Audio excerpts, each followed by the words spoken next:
My name is Daniel Vaswani, and I'm the lead attorney at Virtuoso Criminal and DUI Lawyers.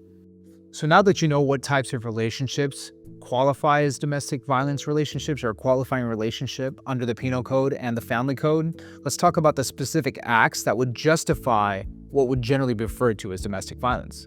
Now, it's a pretty broad definition of things that could actually fall within the purview of being called domestic violence. It's the obvious things like you think. A physical act of touching of some sort that is otherwise not consented to.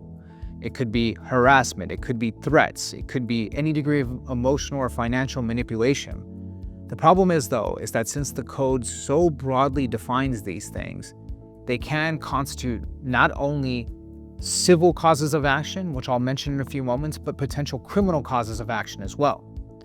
When we talk about civil causes of action, what I mean is that you could be sued under various code sections under the Civil Code that would be acts that they try to get money from you for, or they could pursue a domestic violence restraining order.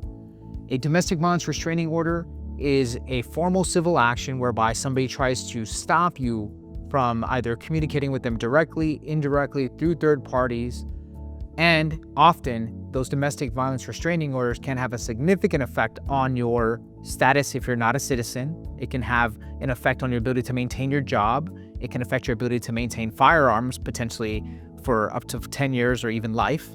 It can have a series of effects on your life that are otherwise considered collateral consequences generally. So those are sort of the general things that you must be concerned about in a situation where you've been arrested for domestic violence. What that means is that you need qualified and capable counsel who can defend you in a criminal action if you're charged, and can also defend you in a domestic violence restraining order. For more information, please like this video, subscribe, or reach us by phone, 8336 no jail.